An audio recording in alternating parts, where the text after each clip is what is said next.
Hello students, I welcome all of you to the LMS Learning Management System on the basics of electrical power system, an initiative taken by the Department of Collegiate and Technical Education.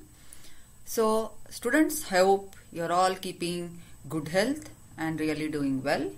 So let us start with the unit 2, that is the nuclear, diesel and gas turbine power plant.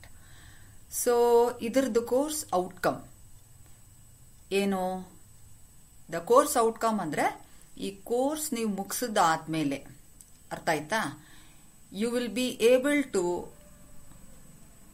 Have an idea regarding the non renewable energy sources. ಓಕೆನಾ? So ನಾವು we will start with the first session, that is the session number 9, that is the nuclear power plant. Okay.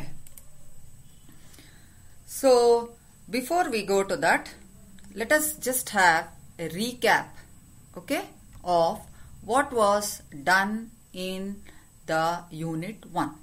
So unit 1 ನಲ್ಲಿ ನಾವು ಏನೇನು ಕಲ್ತಿದ್ವಂತ ಅಂದ್ರೆ power sector scenario.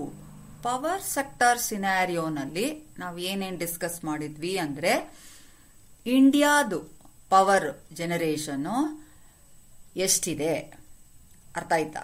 ಆಮೇಲೆ ಇಂಡಿಯಾದಲ್ಲಿ main power generation ಆಗ್ತಾ ಇರೋದು because of thermal, that is around 61.8% ಅಂತ ಹೇಳಿದ್ವಿ.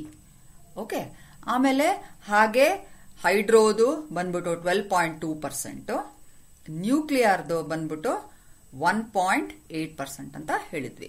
ಆಮೇಲೆ ಸೋರ್ಸಸ್ ಆಫ್ ಎಲೆಕ್ಟ್ರಿಕಲ್ ಎನರ್ಜಿ ಬಗ್ಗೆ ಹೇಳಿದಾಗ we are discussed about renewable energy sources ಮತ್ತೆ non renewable energy sources. So renewable energy sources ಅಲ್ಲಿ ನಾವು ವಿಂಡು, ಸೋಲಾರು, ಟೈಡಲ್ಲು ಮತ್ತೆ ಬಯೋಮಾಸ್ ಅಂತ ಹೇಳಿದ್ವಿ. ನಾನ್ ರಿನ್ಯೂವಬಲ್ ಅಲ್ಲಿ ಥರ್ಮಲ್ಲು, ಹೈಡ್ರೋ, ನ್ಯೂಕ್ಲಿಯರ್ ಬಗ್ಗೆ ಹೇಳಿತ್ತು. ಓಕೆ. ನಾವು ಇಲ್ಲಿ next coming to the hydro power plant ಹೇಳಿತ್ತು. ನೆಕ್ಸ್ಟ್ ಹೈಡ್ರೋ ಪವರ್ ಪ್ಲಾಂಟ್ ಬಗ್ಗೆ we had told where in the hydro power plant basically works because of the head of water. So ಇವಾಗ ನೀರನ್ನ ಇಲ್ಲಿ ನೋಡಿ ಕಾಣಿಸ್ತಾ ಇದೆ, ನೀರನ್ನ ನಾವು ಸ್ಟೋರ್ ಮಾಡ್ಕೋತೀವಿ, ಒಂದು ಡ್ಯಾಮ್ ಕಟ್ಸಿ ಆಮೇಲೆ ಆ ನೀರನ್ನ ಒಂದು ಹೈಟ್ ಅಲ್ಲಿ ಬಿಡ್ತೀವಿ. ಓಕೆ. ಆ ಹೈಟ್ ಇಂದ ನೀರು ಬಂದು ಈ ಟರ್ಬೈನ್ ಇರುತ್ತಲ್ಲ, ಈ ಟರ್ಬೈನ್ ಬ್ಲೇಡ್ಸ್ ಮೇಲೆ ಬಿದ್ದಾಗ ಆ ವಾಟರ್ ಫೋರ್ಸ್ ಇಂದ ಏನಾಗತ್ತೆ, ಈ ಟರ್ಬೈನು ರೊಟೇಟ್ ಆಗತ್ತೆ. ಟರ್ಬೈನ್ ರೊಟೇಟ್ ಆದಾಗ ಏನಾಗತ್ತೆ, ಟರ್ಬೈನ್ಗೆ ಈ ಜನರೇಟರು ಕಪ್ಪಲ್ ಮಾಡಿದೀವಿ, ಕಾಣಿಸುತ್ತಾ? ಸೊ ಏನಾಗತ್ತೆ, ಆವಾಗ ಈ ಫೋರ್ಸ್ ಇಂದ ಈ ಜನರೇಟರ್ ಮೂವ್ ಆಗಿ ಮೆಕ್ಯಾನಿಕಲ್ ಎನರ್ಜಿಯಿಂದ ಎಲೆಕ್ಟ್ರಿಕಲ್ ಎನರ್ಜಿಗೆ ಕನ್ವರ್ಟ್ ಆಗುತ್ತೆ. ಕನ್ವರ್ಟ್ ಆಗಿ ಅಲ್ಲಿಂದ ನೋಡಿ ಟ್ರಾನ್ಸ್ಮಿಷನ್ ಲೈನ್ಸ್ಗೆ ಕನೆಕ್ಟ್ ಮಾಡಿ ಎಲೆಕ್ಟ್ರಿಸಿಟಿನ ನಾವು ಏನ್ ಮಾಡ್ತೀವಿ, we will distribute it. Okay. ಆಮೇಲೆ next come to the thermal power plant. ಈ ಥರ್ಮಲ್ ಪವರ್ ಪ್ಲಾಂಟ್ ಅಲ್ಲಿ ಏನಪ್ಪಾ ಅಂದ್ರೆ, ಥರ್ಮಲ್ ಪವರ್ ಪ್ಲಾಂಟ್ ಅಲ್ಲಿ you are going to burn the coal burn ಮಾಡಿ ಅದರಿಂದ ಹೀಟ್ ಪ್ರೊಡ್ಯೂಸ್ ಆಗತ್ತೆ. ಆ ಹೀಟ್ ಪ್ರೊಡ್ಯೂಸ್ ಆಗಿರೋದ್ರಿಂದ ಅದನ್ನ ನಾವು ವಾಟರ್ನ ಹೀಟ್ ಮಾಡಿ ವಾಟರ್ನ ಸ್ಟೀಮ್ ಕನ್ವರ್ಟ್ ಮಾಡಿ ಸ್ಟೀಮ್ ಟರ್ಬೈನ್ ನಾವು it will run the steam turbine. Once again turbine will be coupled to the generator and that is the electrical energy will get produced and it is further distributed. Idishtu ನಾವು ಏನ್ ಮಾಡಿದ್ವಿ, we had just discussed in unit 1. Okay. Next nuclear power plant ಅಲ್ಲಿ ನಾವು ಏನೇನ್ discuss ಮಾಡ್ತೀವಿ ಎಂಬುದನ್ನ ಈ session ಅಲ್ಲಿ we are going to show here. Factors to be considered for the selection of site ಅನ್ನು ನೋಡ್ತೀವಿ, ಮತ್ತೆ ಒಂದು schematic diagram of the nuclear power plant. ಇದೆರಡು ಟಾಪಿಕ್ ನೇ ನಾವು ಈ ಸೆಷನ್ 9 ಅಲ್ಲಿ ಡಿಸ್ಕಸ್ ಮಾಡ್ತೀವಿ. ಅಂಡರ್ಸ್ಟುಡ್? ಓಕೆ. ನಾವ್ ಸೊ ಈ ಸೆಷನ್ ಆದ್ಮೇಲೆ ಲರ್ನಿಂಗ್ ಔಟ್ಕಮ್ ಏನಪ್ಪಾ? So upon completion of this session you should be able to You ಅಂದ್ರೆ you students, okay? You should be able to explain the factors which have to be considered for the selection of site. ಅಂದ್ರೆ ಒಂದು nuclear power plant ನ ನೀವು install ಮಾಡಬೇಕಾದ್ರೆ ಏನೇನ್ factors ಅಂತ ನಾವು ಹೇಳಿರ್ತೀವಿ. So ಅದನ್ನ ಈ ಟಾಪಿಕ್ ಮುಗಿಸಾದ್ಮೇಲೆ ಒಂದು ಐಡಿಯಾ ನಿಮಗೆ ಬಂದಿರುತ್ತೆ. So you will be able to explain all of them one after another.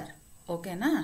So ನಾವು ಯಾವುದೇ ಒಂದು power plant, whether it is hydro or thermal or nuclear or tidal, whatever it is, ಯಾವುದೇ ಒಂದು power ಪ್ಲಾಂಟ್ಗೆ there are certain factors which we have to consider for the selection of site. ಅರ್ಥ ಆಯ್ತಾ? So ಯಾಕೆಂದ್ರೆ ಎಲ್ಲಂದ್ರಲ್ಲೇ ನಾವು we cannot install the power plant. We have to keep certain factors in mind. So ಆ ಫ್ಯಾಕ್ಟರ್ಸ್ನೇ ನಾವು ಒಂದಾದ್ಮೇಲೆ ಒಂದು ಇಲ್ಲಿ ಡಿಸ್ಕಸ್ ಮಾಡೋಣ. ಸೊ ಫಸ್ಟ್ ಫ್ಯಾಕ್ಟರ್ ಏನಪ್ಪಾ ಅಂದ್ರೆ availability of water. So U C, ನಮಗೆ ಥರ್ಮಲ್ ಪವರ್ ಪ್ಲಾಂಟ್ ಅಲ್ಲೂ ಅಷ್ಟೇ ಕೋಲನ್ ಬರ್ನ್ ಮಾಡಿ ನಾವು ಆ ಹೀಟನ್ನ ನಾವೇನ್ ಮಾಡಿದ್ವಿ, ವಾಟರ್ನ ಹೀಟ್ ಮಾಡೋದಕ್ಕೆ ಯೂಸ್ ಮಾಡ್ಕೊಂಡ್ವಿ. ಅರ್ಥ ಆಯ್ತಾ? ಅದೇ ತರ ಇಲ್ಲೂ ಅಷ್ಟೇ ಆ ಕೋಲ್ ಬದಲು ನಾವು ನ್ಯೂಕ್ಲಿಯರ್ ಫ್ಯೂಯಲ್ ಅನ್ನು ಯೂಸ್ ಮಾಡ್ತೀವಿ. ಸೊ ಆ ನ್ಯೂಕ್ಲಿಯರ್ ಫ್ಯೂಯಲ್ ಯೂಸ್ ಮಾಡಿ ನಾವು ಹೀಟ್ ಅನ್ನು ಪ್ರೊಡ್ಯೂಸ್ ಮಾಡ್ತೀವಿ. ಆ ಹೀಟ್ ಅನ್ನ ಏನ್ ಮಾಡ್ತೀವಿ, ವಾಟರ್ನ ಹೀಟ್ ಮಾಡೋದಕ್ಕೆ ಯೂಸ್ ಮಾಡ್ತೀವಿ. ಸೊ ಅದರಿಂದ ನಮ್ಗೆ ಏನಪ್ಪಾ ಅಂದ್ರೆ first factor that has to be considered is we need water. We need water. So availability of water. So ಯಾಕೆ ಬೇಕು ನೀರು? For steam generation purpose as well as for the cooling purpose. So ಅದರಿಂದ ನೋಡಿ ನಮಗೆ ನೀರು ತುಂಬಾ important. ಆಮೇಲೆ next comes the disposal of waste. ಇದೊಂದು very important. Proper arrangement for the disposal of radio active waste to avoid the health hazards. ಈ nuclear fission ನಲ್ಲಿ ತುಂಬಾ ಬೈ ಪ್ರಾಡಕ್ಟ್ಸ್ ಬರುತ್ತೆ ನಮ್ಗೆ. ಅರ್ಥ ಆಯ್ತಾ? They are all called as the radioactive waste.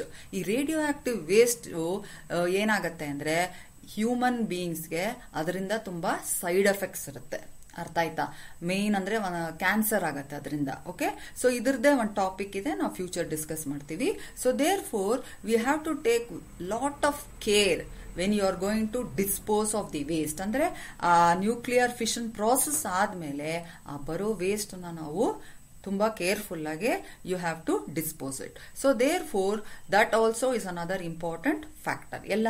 ಎಲ್ಲಂದ್ರಲ್ಲೇ ನಾವು dispose ಮಾಡಕ್ ಆಗಲ್ಲ. Okay, next distance from the populated area. See, away from the populated area, as there is a danger of presence of radioactivity in the atmosphere near the plant. So ಅಕಸ್ಮಾತ್ ಏನಾದ್ರೂ leakages ಆಗಿ ಈ ಇದು radioactive material atmosphere ಬಂದ್ರೆ, suppose ಅದ್ರ ಸುತ್ತಮುತ್ತಲ ಜನಗಳಿದ್ರೆ it is going to have a very serious effect on them. So ಅದಕ್ಕೆ ನಾವೇನ್ ಮಾಡಬೇಕು, ಒಂದು ನ್ಯೂಕ್ಲಿಯರ್ ಪವರ್ ಪ್ಲಾಂಟ್ ಅನ್ನ ನಾವು ಇನ್ಸ್ಟಾಲ್ ಮಾಡಬೇಕಾದ್ರೆ ಯು ಶುಡ್ ಸಿ ದಟ್ ಅದು ಜನಗಳು ಜಾಸ್ತಿ ಇರೋಂತ ಕಡೆಯಿಂದ ದೂರ ಇದ್ರೆ ಒಳ್ಳೆಯದು. ಅರ್ಥ ಆಯ್ತಾ? ಸೊ ಅವಾಗ ಅಕಸ್ಮಾತ್ ಏನಾದ್ರೂ ಈ ತರ ಪ್ರಾಬ್ಲಮ್ ಆಯ್ತು ಅಂದ್ರೆ ಯಾರಿಗೂ ಅಫೆಕ್ಟ್ ಆಗಬಾರ್ದು. Next comes the transportation facility. To transport the heavy equipment during erection and also for transporting the nuclear waste.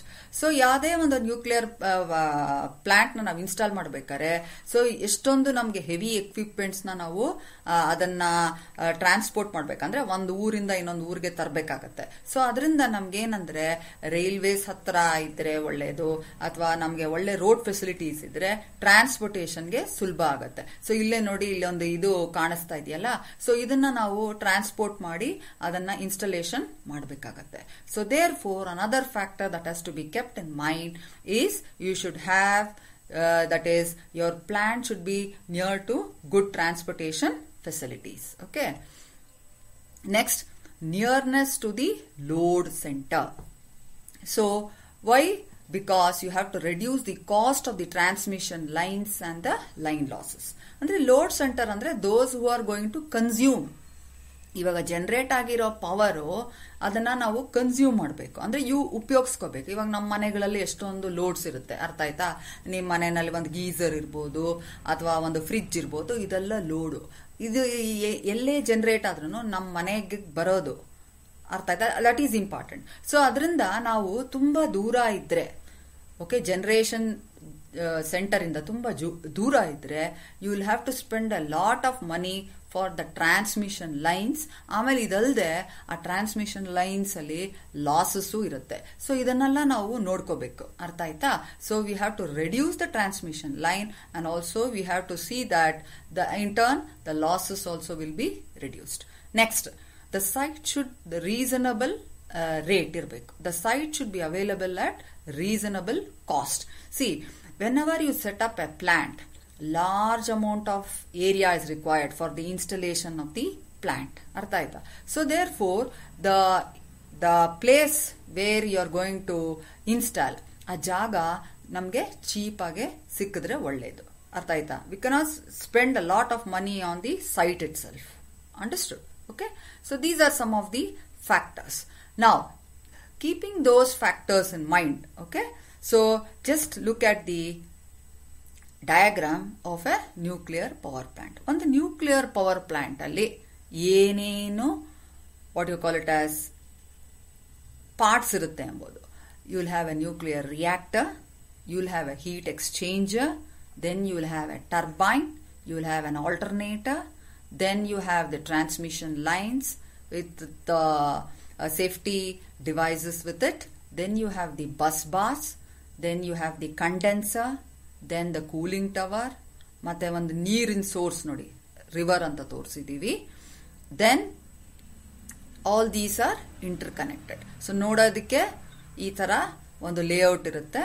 So ಇದರಲ್ಲಿ ಎಲ್ಲಾ ಪಾರ್ಟ್ಸ್ ಅನ್ನು ನಾವು ಡೀಟೇಲ್ ಆಗಿ ನೆಕ್ಸ್ಟ್ ಸೆಷನ್ ಅಲ್ಲಿ ಹೇಳ್ತಾ ಬರ್ತೀವಿ. ಪ್ರತಿಯೊಂದು ನ್ಯೂಕ್ಲಿಯರ್ ರಿಯಾಕ್ಟರ್ ಅಂದ್ರೆ ಏನು, ಅದ್ರ ಒಳಗಡೆ ಏನಿರುತ್ತೆ, ಹೀಟ್ ಎಕ್ಸ್ಚೇಂಜರ್ ಅಂದ್ರೆ ಏನು, ಅದ್ರ ಕೆಲಸ ಏನು, ಅದರಲ್ಲಿ ಏನಿರುತ್ತೆ. Okay, then what is a turbine, what is an alternator, what is a condenser, what is a cooling tower, ಇದಿಷ್ಟನ್ನು ನಾವು ಈಚ್ ಪಾರ್ಟ್ ಅನ್ನ ಹೇಳಿ ಆಮೇಲೆ ಹೆಂಗೆ ಈ ಪ್ಲಾಂಟ್ ವರ್ಕ್ ಆಗುತ್ತೆ ಎಂಬುದನ್ನ ನೆಕ್ಸ್ಟ್ ಸೆಷನ್ ಅಲ್ಲಿ ಹೇಳ್ತೀವಿ. ಸೊ ಇಲ್ಲಿ ತನಕ ಹೇಳಿರೋದನ್ನ ಐ ಹೋಪ್ ನಿಮ್ಗೆಲ್ಲ ಅರ್ಥ ಆಗಿದೆ. ಸೊ ಮೇನ್ ನಾವೇನ್ ಹೇಳಿರೋದು ಈ ಸೆಷನ್ ಅಲ್ಲಿ we have discussed all the factors which are required for the installation of a nuclear power plant, and also we have looked into the schematic diagram of the nuclear power plant. Artha aita? So assuming that you have understood all the factors, now let us go to the multiple choice questions.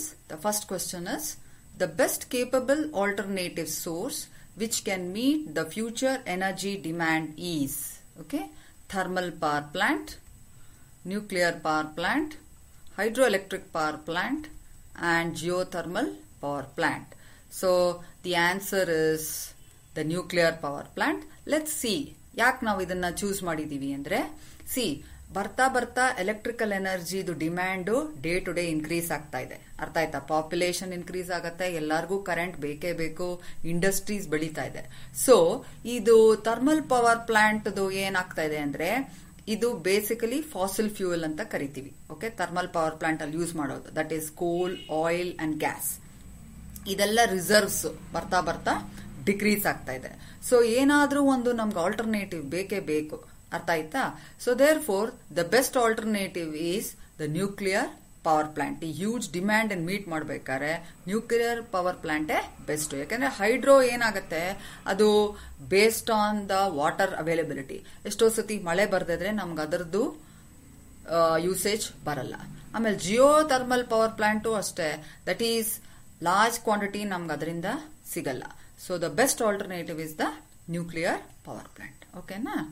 Next, the land area required for installation of nuclear power plant is, okay, more than thermal power plant, less than thermal power plant, equal to thermal power plant, depends on the type of construction. So the answer is less than thermal power plant. Yakappa andre, see, nuclear power plant needs less area as compared to any other plant of the same generation capacity. One example kotidivi, a 2000 megawatt nuclear power plant needs about 80 acres, whereas the coal-fired steam power plant of the same generation capacity needs 250 acres. So land requirement to coal-fired power plant ge jasti. So therefore nuclear power plant requires less area when compared to thermal power plant. Understood? Next, with respect to the load center, which location is suitable for establishment of nuclear power plant? Okay. Load center.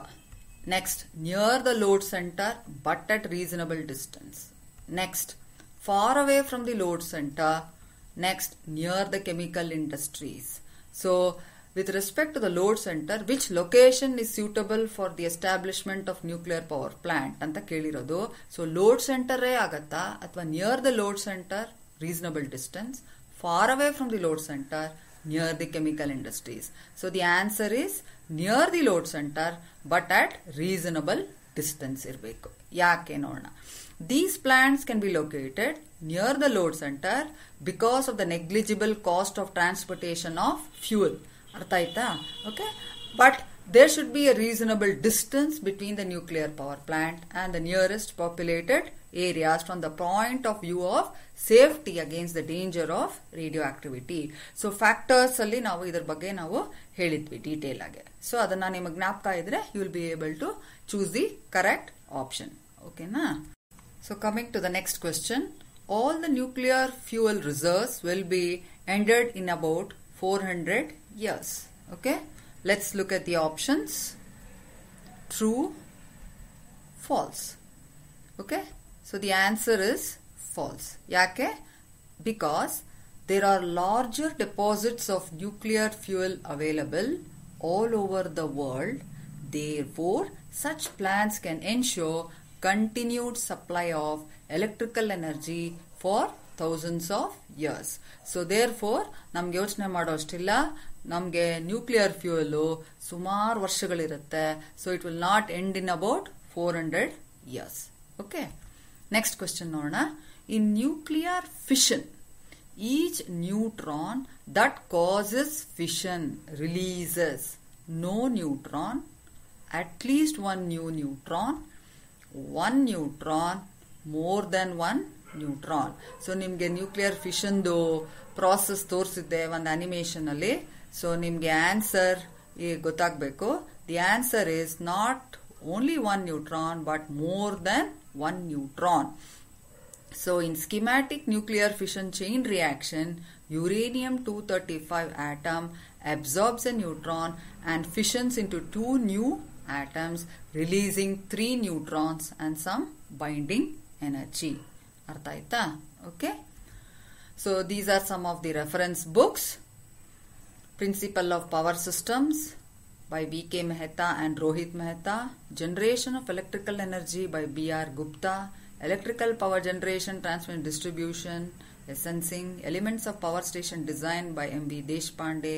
Power Plant Engineering by A.K. Raja. Generation, Distribution, Utilization of Electrical Energy by C.L. Wadhwa. So there are so many books. So you can refer any of them to improve your knowledge. Okay. And some e-resources are also being given. So if you want, you can look at this. So I thank the entire team for the development of this course on the basics of power systems. So these are the entire faculty members, with Srimati Aruna D as the chairperson, Srimati Kirti K as the moderator, Srimati Sharda HK subject expert, Srimati Hemalata subject expert, Srimati Kavita B subject expert, Srimati Veena Kumari content developer, Srimati Anita content developer, Srimati Sudhamani content developer. Okay. I thank you all, and if you want to give any suggestions regarding any topic, okay, you can write to lms.dtek@gmail.com. Thank you.